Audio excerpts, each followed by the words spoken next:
Welcome to the class. तो आज एक न्यू वीडियो के साथ आज के क्लास को स्टार्ट करने जा रहे हैं।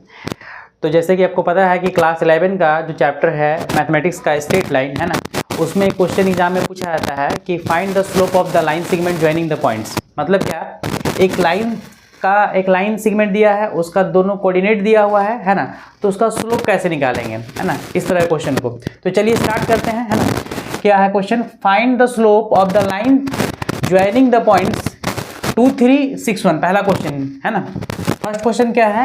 एक लाइन सेगमेंट दिया हुआ है जिसका कोऑर्डिनेट दिया 2, 3 और 6, 7, तो उसका क्या करना है? स्लोप निकालना है। तो सबसे पहले हम सीखेंगे कि लाइन सेगमेंट जो दिया हुआ है उसका सबसे पहले ड्रॉ बनाएंगे, है ना, क्वेश्चन को, है ना। पहला क्या है ना, फर्स्ट नंबर क्वेश्चन है हम लोग का, तो समझ में आएगा। ए है, पहला को ए मान लेते हैं, फिर दूसरा क्या मान लेते हैं? बी मान लेते हैं।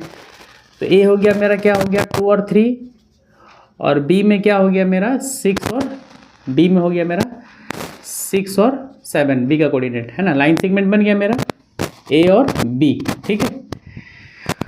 तो इसमें पता है कि पहला वाला x होता है, बाद वाला क्या होता है? y होता है कोऑर्डिनेट में, फिर x और y। तो इसको हम क्या लेते हैं? ये हो गया मेरा x1 2 और y1 कितना हो गया मेरा? 3। इधर से मेरा हो गया x2 हो गया 6 और y2 कितना हो गया? 7, है ना।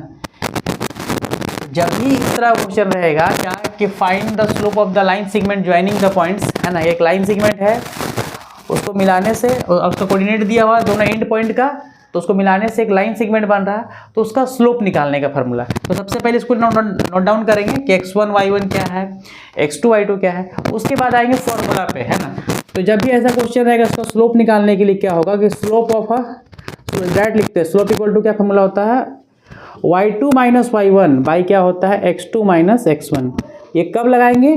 जब मेरा लाइन सेगमेंट का दोनों कोऑर्डिनेट दिया रहेगा, है ना, दोनों एंड का कोऑर्डिनेट दिया रहेगा, तब ये फॉर्मूला लगाएंगे। तो y2 मेरा कितना है? 6, y1 मेरा कितना है? 3, x2 कितना है मेरा? यहाँ y2 कितना है मेरा? 7, y1 कितना है मेरा? 3, x2 कितना है मेरा? 6 और x1 कितना है मेरा? 2। तो 7 में 3 गया, कितना बचेगा? 4, और 6 में 2 गया तो कितना बचेगा? 4। 4/4 इक्वल टू 1, यानी कि स्लोप इक्वल टू मेरा क्या आंसर हो गया? 1, है ना। बहुत इजी है कि स्लोप के लिए फॉर्मूला क्या होता है? y2 minus y1 by x2 minus x1, है ना।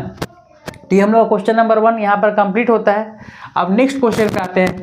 अगला क्वेश्चन है 1, 5 और क्या है? 4, 2। सेम इस तरह बनाएंगे क्वेश्चन नंबर 2 को भी, है ना। नाम हम कुछ भी लिख सकते हैं, ए बी पी क्यू, जो भी नाम लेना है ना, क्योंकि यहाँ पर नाम मेंशन नहीं किया गया है, ठीक है।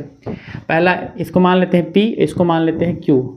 पहला का कोऑर्डिनेट है P का 1 और 5 और Q का कितना है? 4 और 2, है ना। बस इसमें सिर्फ एक फार्मूला का ध्यान रखना है कि y2 minus y1 by x2 minus x1, है ना। और इसको एकदम नोट डाउन करके लिख लेना है, क्योंकि यहीं पर मिस्टेक होता है लिखने में, ठीक है।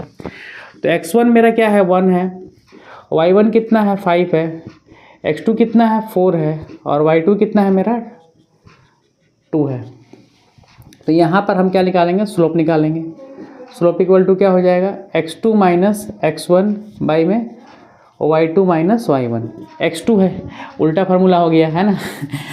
स्लोप इक्वल टू क्या हो जाएगा? y2 माइनस y1 बाई में क्या हो जाएगा? x2 minus x1। y2 है क्या मेरा? 2 और y1 कितना है मेरा? 5। x2 कितना है मेरा? 4 और x1 कितना है मेरा? 1, है ना। इसको सॉल्व करते हैं। 2 में 5 गया तो -3 और 4 में 1 गया तो 3, तो कट करेंगे इसको, तो आंसर क्या हो जाएगा? -1, है ना। ये मेरा स्लोप आ गया सेकंड नंबर क्वेश्चन का। स्लोप इक्वल टू क्या हो गया मेरा? -1 हो गया, है ना। इस तरह क्वेश्चन नंबर 3 है ना। इसको हम कैसे सॉल्व करेंगे क्वेश्चन नंबर 3 को? यहाँ पर आते हैं क्वेश्चन नंबर 3, है ना।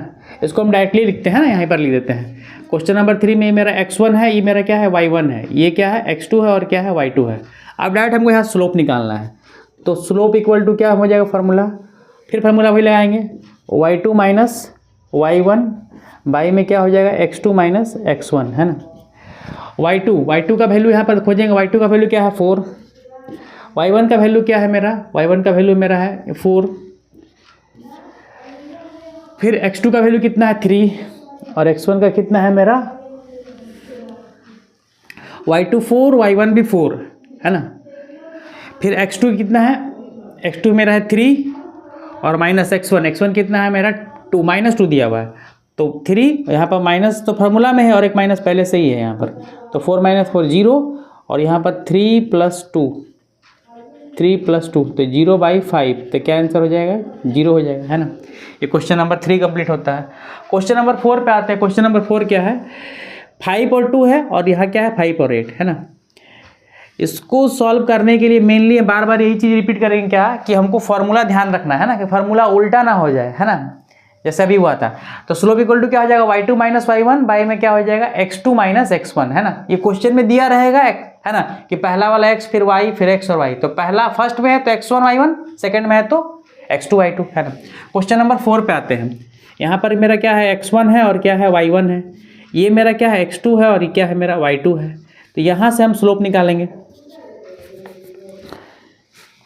यहाँ से हम स्लोप अगर निकालते हैं तो स्लोप इक्वल टू क्या हो जाएगा? y2 - y1 बटा में क्या हो जाएगा? x2 - x1। y2 कितना है मेरा? 8 है, माइनस y1 कितना है मेरा? 2 है। x2 कितना है मेरा? 5 है, और x1 कितना है मेरा? 5 है। y2 - y1